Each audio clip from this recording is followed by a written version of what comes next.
Bonjour à tous, aujourd'hui je vais vous présenter un nouveau produit que j'ai trouvé sur Amazon. Il s'agit d'un analyseur d'antenne. Donc voici tout de suite l'appareil. Donc vous pouvez trouver des analyseurs d'antenne à tous les prix. Les moins chers, vous pouvez les trouver à une vingtaine d'euros. Vous pouvez en trouver jusqu'à plus de 200 euros qui seront un petit peu plus évolués, un petit peu plus simples à utiliser. Celui-là donc c'est le Nano VNA que j'ai payé une quarantaine d'euros sur Amazon. Nous allons tout de suite voir comment est-ce que ça fonctionne. Parmi les accessoires que vous allez recevoir avec votre Nano VNA, vous avez trois petits bouchons. Donc le premier,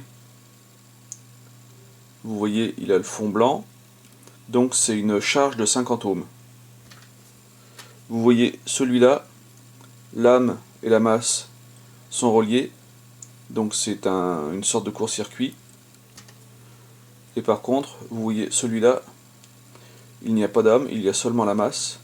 Donc c'est une charge vide. Et ça sert à calibrer l'appareil.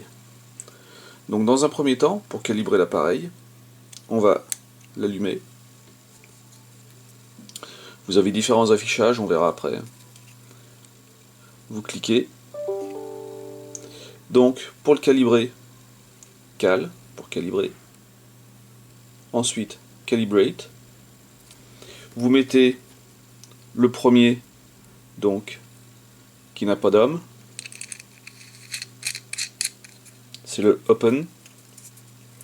Et vous cliquez sur open. Voilà. Maintenant, ça vous propose le short, donc court-circuit.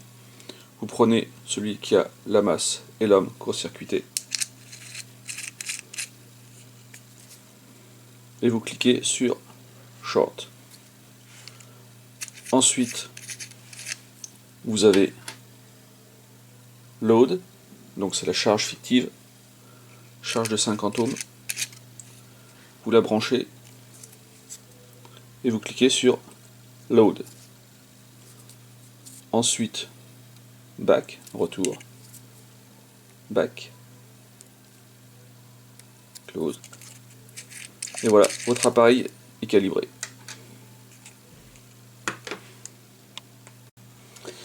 Donc j'ai pris cet appareil pour regarder si mes antennes étaient bien calibrées.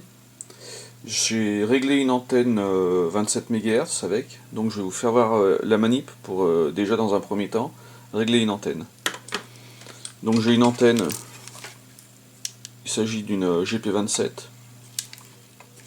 en 11 mètres, donc l'APL de l'antenne. Je prends le petit adaptateur SMA PL259 qui est livré avec. Je le connecte.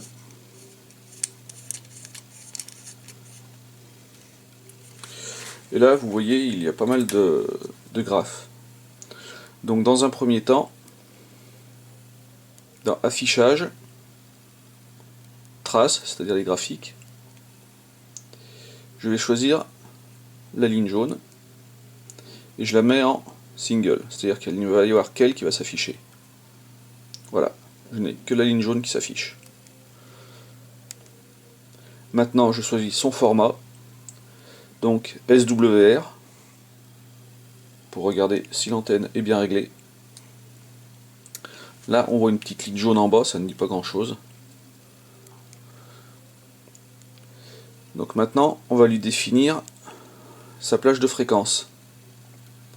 Donc, stimulus. La plage de fréquence de départ, on va lui mettre de 25 MHz. La plage de fréquence de fin, 30 MHz. Donc on a défini de 25 à 30 MHz. Ensuite, là elle est toute plate, on va la faire s'afficher avec plus de précision.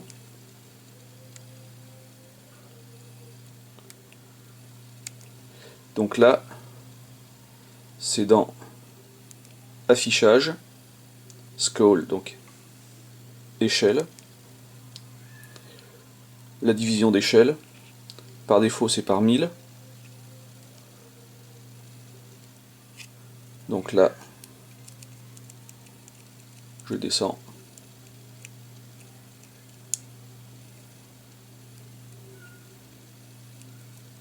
Je la mets à 50. Voilà, j'ai posé l'appareil, ça faisait des interférences.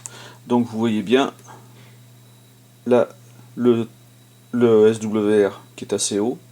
Vous avez une pointe qui va vers le bas, donc qui correspond à la fréquence que vous voulez, et qui ensuite remonte pour faire différentes vagues. Donc si je me cale sur 27 MHz,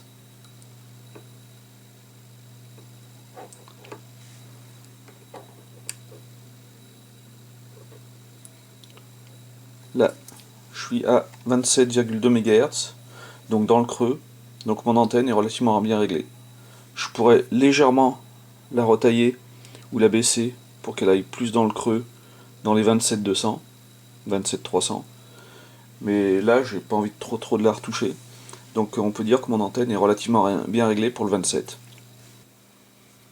Là, une fois l'antenne retaillée sur le 27-600, donc c'est la fréquence que je vais utiliser principalement, 27.5, 27.6, donc elle est quasiment en bas de la courbe, et là l'antenne est réglée au mieux. J'ai acheté une antenne multibande, donc qui est censée faire UHF-VHF. Je vais la passer à l'analyseur, voir exactement la plage de fréquence qu'elle peut supporter.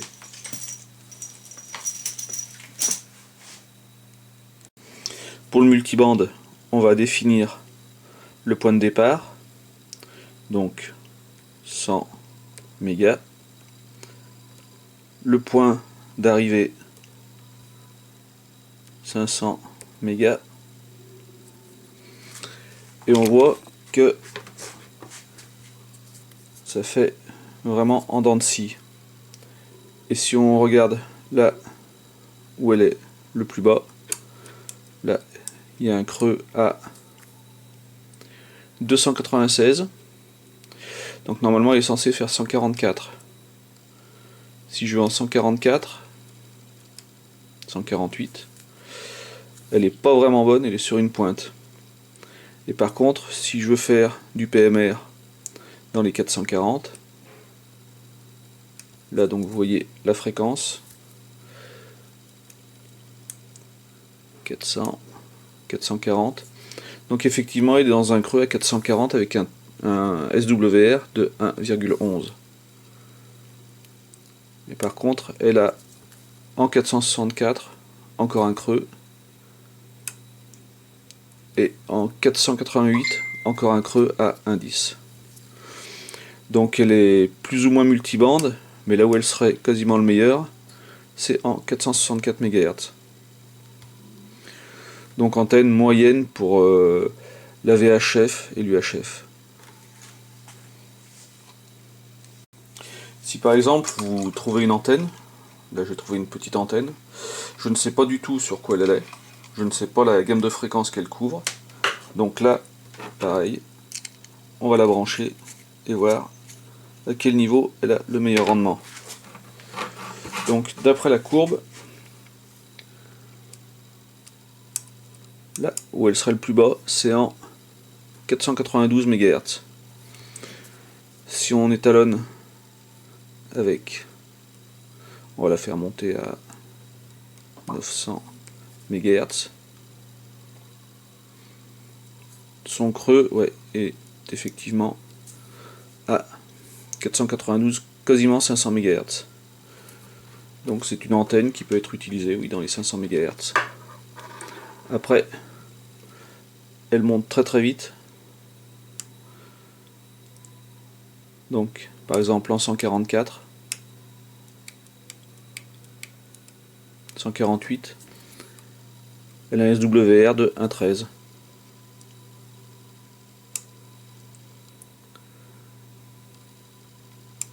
Là donc son meilleur rendement, et après vous voyez que ça commence à remonter. Dernier type d'antenne qui normalement est une antenne type GSM. Donc même test, on la branche. Donc le GSM est beaucoup plus haut en fréquence, et on voit que là plus on monte en fréquence et plus le SWR est bas. Donc si on met départ, on va mettre 500 MHz.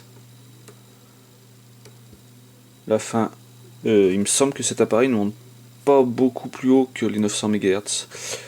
On va essayer 1000, 1 giga. Non, il s'arrête à 900 MHz. Donc là, le creux se situerait à 872 MHz. Et après, s'il pouvait aller plus loin, à mon avis, il descendra encore. Donc c'est bien une antenne qui est aux alentours des 900, voire 1 giga ou plus. Donc c'est bien une antenne téléphone.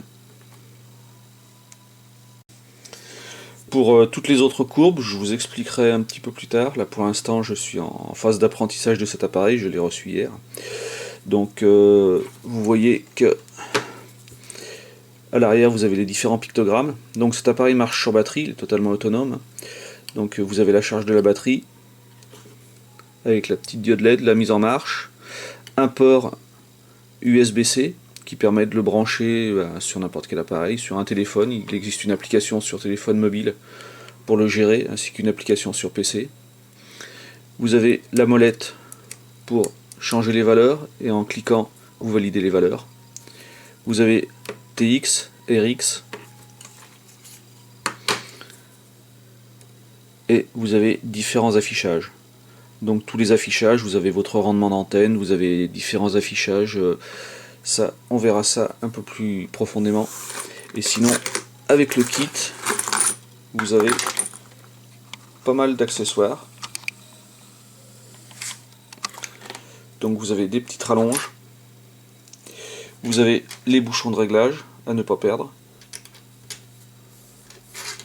plus quelques accessoires type raccord de PL pour pouvoir y brancher sur un petit peu tout. Pour une quarantaine d'euros, je trouve que cet analyseur d'antenne est vraiment très bien. Donc si vous voulez régler vos antennes, vérifier vos antennes, vous fabriquez vos propres antennes et voir les rendements qu'elles ont, c'est vraiment l'appareil qu'il vous faut. J'espère que cette petite vidéo vous aura plu et vous aura servi. Si c'est le cas, n'hésitez pas à mettre un pouce en l'air et bien sûr à laisser des commentaires. A bientôt.